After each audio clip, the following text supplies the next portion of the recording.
Today I'm going to break the most important rule in my entire life, which is don't mess with fresh picked corn.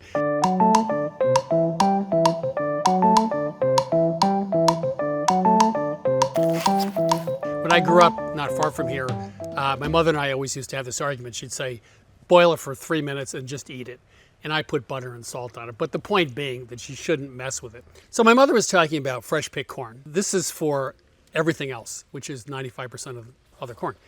So we wanted something light. Sake is light, lime juice is light, enhances the flavor. Scallions, a little sesame salt. Butter and miso gives it that depth. So it's light, but it really enhances the overall flavor. But it's not going to disguise the flavor of the corn, which I think is actually a crime. So a 1/4 cup of sesame seeds, 1/2 teaspoon of salt. We're just toasting the sesame seeds. I toast spices a lot, and I find this pan is just really great, cast iron pan. Anytime you're toasting anything, keep in mind that nothing happens, nothing happens, nothing happens, nothing happens, then everything happens. So in about 15 seconds. So you want to pay attention. You can do this in a spice grinder, a small coffee grinder. I don't like those. I don't like the way they grind. I love a mortar and pestle.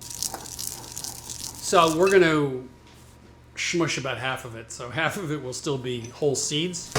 Other half will be ground. Okay, we're good. I have no idea what's next. Butter and miso. Oh, wait, your glasses. My glasses. Glasses, butter and miso.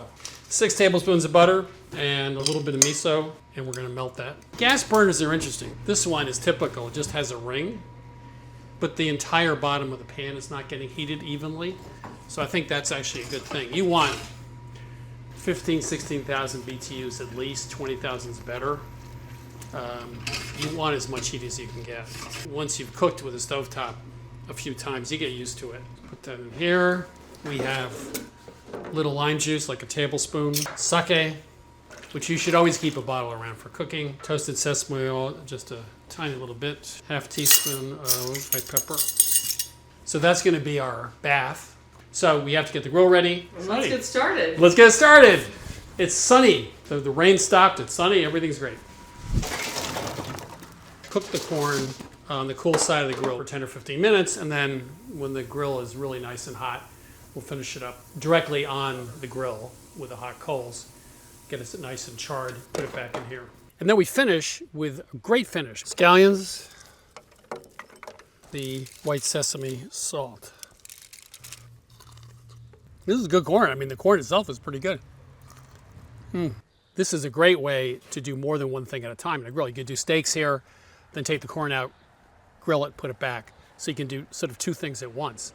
And instead of marinating, which, trust me, doesn't work very well, this gives you a tremendous amount of flavor. And it's so easy because you have everything right there on the grill. So, great technique. Well, I'll just eat all these before everybody comes over for dinner. Sorry, forgot to make the corn. This is good.